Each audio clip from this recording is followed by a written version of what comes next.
Well, with the broad-based Black Economic Empowerment Summit currently taking place in Johannesburg, a lot of interest in what proposed new BBEE regulations will do and how they will affect business in South Africa. So we're joined by Sandile Zungu, who is a member of the BRICS Business Council and Executive Chairman of Zungu Investment Company. Sandile, a big summit today, attended by the President. This sounds like a rather more important big meeting than most of them.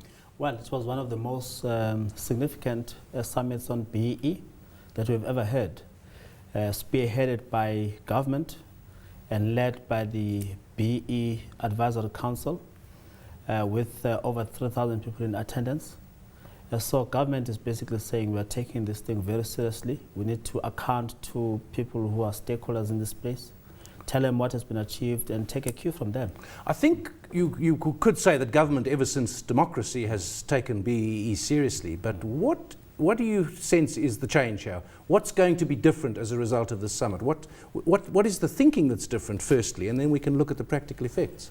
This is effectively 10 years since the BEE Act came to being in 2003. And this is 4 years since the BEE Advisory Council was put in place to oversee the movement forward. So someone has got to take stock. What have we achieved 20 years into our democracy? So what's the answer to that question in summary? Well, the truth is that if you look at the ownership of the economy, it's very much skewed in favor of whites.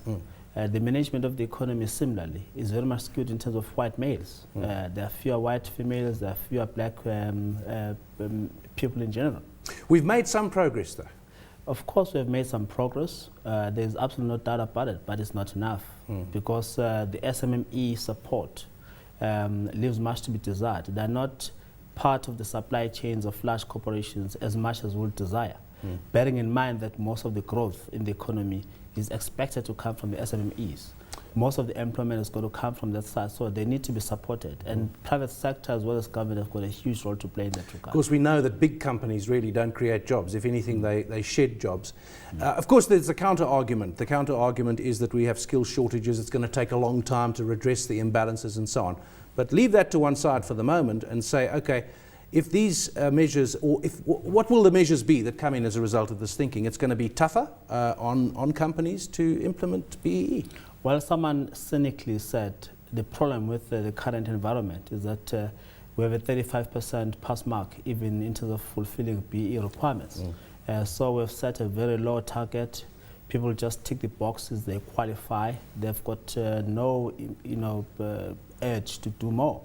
We need to tighten things up a bit, encourage business to develop the skills of their employees, encourage business to incorporate SMMEs into their supply chains, to develop successful enterprises, encourage businesses to engage in internal. When you say encourage, affirmative actions. Encourage is not enough. Encourage needs penalties. Are we going to see tougher penalties for businesses? Well, one of the areas which require more of a stick than a carrot is on the issue of fronting.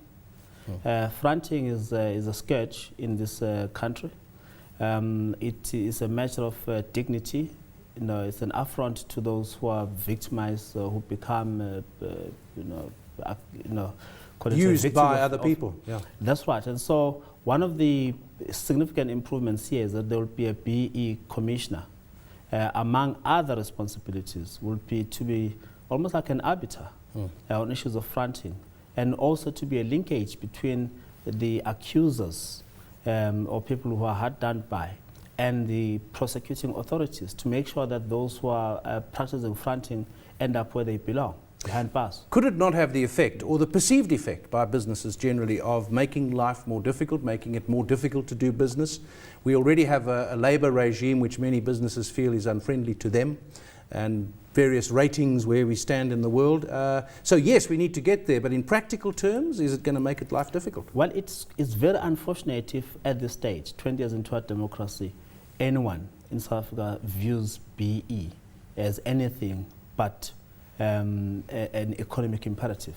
We cannot grow this economy sufficiently if, from a point of view of skills, we're going to rely on a narrow pool of white professionals. We need to develop black professionals, we need to develop women professionals.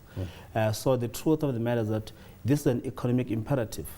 is also a fiscal imperative, because we need to widen the tax pool. More black people must own businesses, they must pay tax, they must employ more people.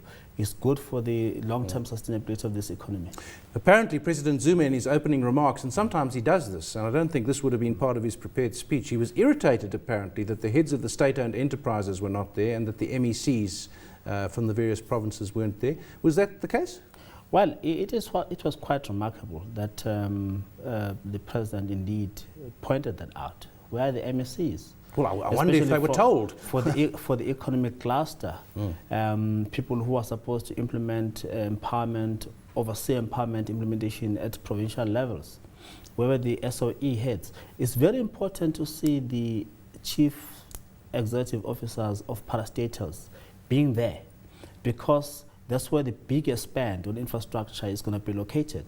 And if we're going to develop black industrialists, as the President aspires to, then you've got to have SOEs saying, we think we can give you 20 billion rands to do your construction, to do manufacturing, etc. And to set the example to everyone. Absolutely. So their absence was, left a lot to be desired. Well, I can't believe if the President said, I want you there, that they would not have been there. So there's probably been a communication mix-up somewhere, and someone's in trouble, I would think. I doubt it. I think it was not, in honesty, it was not a major issue.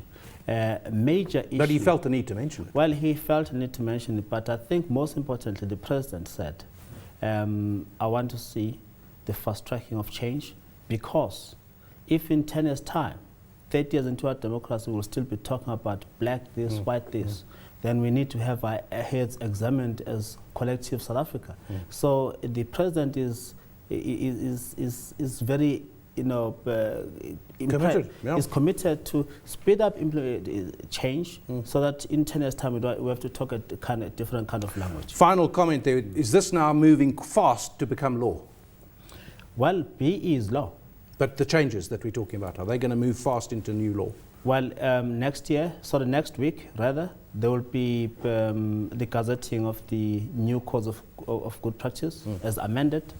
The amendment to the BEE Act is now in the final stages somewhere in Parliament. Hopefully before the end of the current administration will have that new regime in place.